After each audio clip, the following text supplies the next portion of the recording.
इस वीडियो में हम कुछ और टाइप के भी ग्राफ्स देखेंगे। Cyclic graph, a graph with at least one cycle is known as cyclic graph. तो साइक्लिक ग्राफ क्या होता है? जिसमें एटलीस्ट वन साइकिल होनी चाहिए ग्राफ के अंदर। साइकिल क्या होती है? A cycle is a closed path in which no vertex except the first appears more than once. तो साइकिल क्या होती है? क्लोज्ड पाथ होता है जिसमें वर्टाइसेस जो है एक ही बार आनी चाहिए, लेकिन जो फर्स्ट वर्टेक्स होगी, जो इनिशियल वर्टेक्स जहाँ से आपने स्टार्ट किया होगा, वही सिर्फ दो बार आ सकती है। जैसे यहाँ पर देखो, जैसे ए से स्टार्ट किया हमने तो ए से बी गए, बी से सी गए और वापस सी से ए गए, तो यहाँ पर ए रिपीट हुई। इनिशियल वर्टेक्स भी ए है और लास्ट वर्टेक्स भी ए है और ये एक क्लोज्ड पाथ है, तो ये एक साइकिल है। तो ऐसा ग्राफ जिसमें एटलीस्ट वन साइकिल हो, मतलब अगर एक साइकिल है तो भी वो साइक्लिक ग्राफ होगा, अगर एक से ज़्यादा साइकिल्स बन रही हैं ग्राफ के अंदर तो भी वो साइक्लिक ग्राफ होगा। तो यहाँ पर अगर हम देखें तो सिंगल साइकिल है, इसमें भी देखो सिंगल साइकिल बन रही है, इसमें भी सिंगल साइकिल बन रही है, लेकिन यहाँ हम देखें तो दो साइकिल्स हैं। कैसे? ए सी डी और एक ए बी सी। तो एटलीस्ट सिंगल साइकिल भी है अगर ग्राफ के अंदर तो वो साइक्लिक ग्राफ कहलाएगा। एसाइक्लिक ग्राफ क्या होते हैं? Graph that is not cyclic is called as acyclic graph. जो ग्राफ साइक्लिक नहीं होते हैं वो एसाइक्लिक होंगे, यानी जिनके अंदर साइकिल नहीं होगी वो एसाइक्लिक ग्राफ होंगे। जैसे यहाँ पर देखो कोई साइकिल नहीं है तो ये एसाइक्लिक ग्राफ है, और यहाँ पर डायरेक्टेड वाले ग्राफ में देखो ए से बी एज जा रही है, बी से सी या डी कहीं भी एज नहीं जा रही है।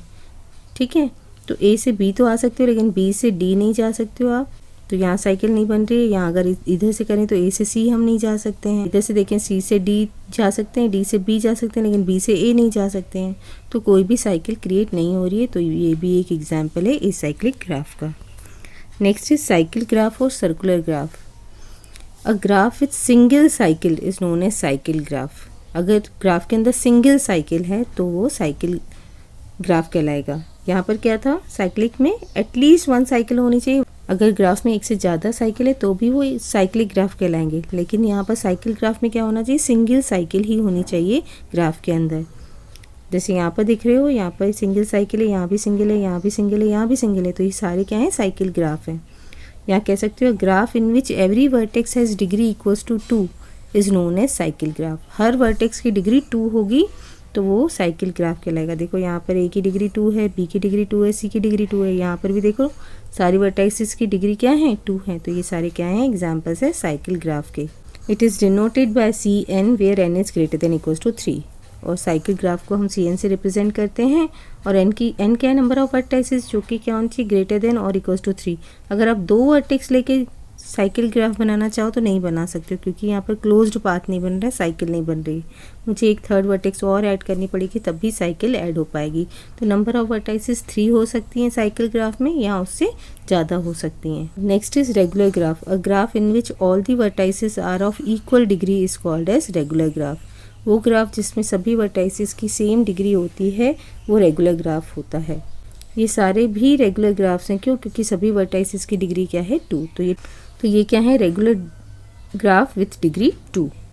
जैसे अगर आप इसको देखो तो यहाँ पर r इक्वल्स टू 2 होगा, क्योंकि सभी वर्टाइसेस की डिग्री क्या है? 2 है। यहाँ पर देखो सभी वर्टाइसेस की डिग्री 2 है, और यहाँ पर देखो तो सभी वर्टाइसेस की डिग्री क्या है? 3। If the degree of each vertex is r then the graph is called a regular graph of degree r। तो अगर हर वर्टेक्स की डिग्री r है तो उस ग्राफ को हम क्या कहेंगे? कि वो रेगुलर ग्राफ है डिग्री r का। Next is connected graph and disconnected graph. A graph is said to be connected if there exists at least one path between every pair of vertices, otherwise graph is said to be disconnected। अगर जितनी भी vertices हैं graph की, उनके through आप दूसरी vertices पे reach हो सकते हो, उनके बिटवीन पाथ है, तो वो कनेक्टेड ग्राफ होगा, अदरवाइज वो क्या कहलाएगा? डिसकनेक्टेड। ये दोनों भी कनेक्टेड हैं, ठीक है। तो यहाँ पर V1 से अगर मैं V4 जाना चाहूँ तो कैसे जाऊँगी? V1 से V3, V4, यहाँ से V3 से V5, V4 पाथ है। V2 से अगर मुझे V6 जाना है तो भी मेरे पास पाथ अवेलेबल है, जैसे भी मैं जाना चाहूँ। हर एक वर्टेक्स से जो रिमेनिंग वर्टाइसेस हैं ग्राफ पे, उनके बीच में पाथ एग्जिस्ट करता होगा कनेक्टेड ग्राफ में। लेकिन डिसकनेक्टेड ग्राफ में कैसे होगा? जैसे ये वर्टेक्स V1 है और ये V6 है, मुझे V1 से V6 जाना है तो मैं यहाँ तक तो आ सकती हूँ, लेकिन V6 तक जाने के लिए कोई पाथ अवेलेबल है क्या? ये आपस में कनेक्टेड ही नहीं है, इसीलिए ये डिसकनेक्टेड ग्राफ है। दूसरा एग्जाम्पल ये देख लो, ये भी कनेक्टेड ग्राफ है, ये भी ये कनेक्टेड है क्या? नहीं है, क्योंकि V1 से आप V4 रीच हो सकते हो क्या? नहीं हो सकते हो। या V3 से V2 रीच हो सकते हो क्या? नहीं हो सकते हो। ये डिस्कनेक्टेड ग्राफ है और ये कनेक्टेड ग्राफ।